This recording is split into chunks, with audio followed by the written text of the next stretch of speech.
Hello and welcome to Local Edition. I'm Leslie Leyton.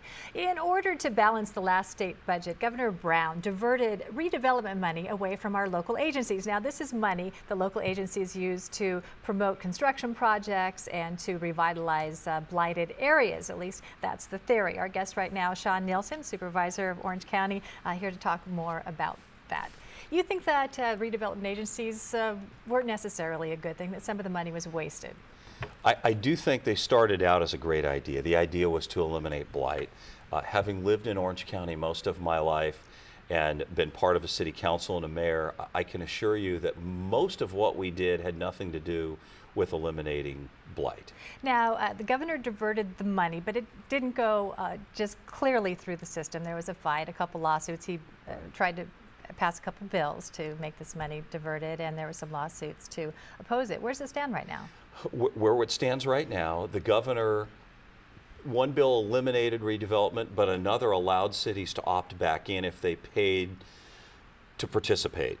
The cities didn't like that idea, so the California Redevelopment Agency Association actually sued, and it was really a worst case scenario for them, because what they got out of the state Supreme Court, the highest court in our state, was it was legal for the state to eliminate redevelopment agencies, but it was not legal for them to offer the cities an option to participate back in. So we are in a very unique spot right now. Redevelopment agencies have been given their death warrant, at least for now, and by February 1st, they are to unwind.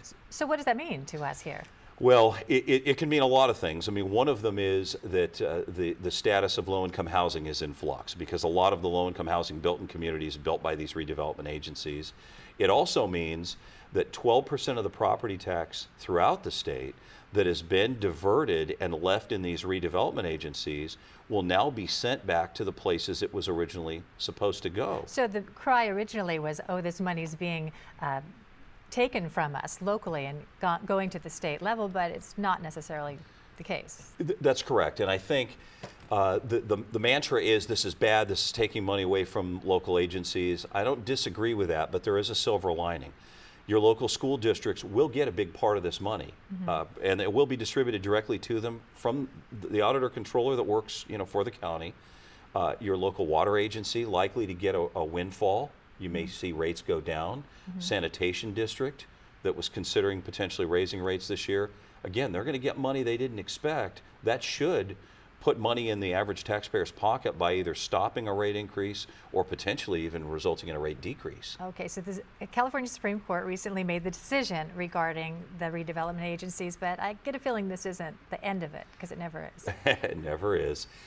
There's a lot of talk right now, and the effort's going to be amongst the cities in California to get the state legislature to coalesce and give them some new ordinance that reconstitutes redevelopment. Of course, the problem is the governor has already made it clear that the state budget's going to lean heavy on schools, and the biggest recipient of all this redevelopment money that's being diverted, it's going to the schools. So it'd be really hard for the legislature now to give it back to the cities.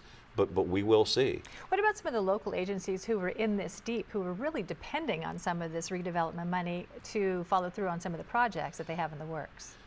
The projects that are already promised, those that have already been contracted for, the law allows them to continue through.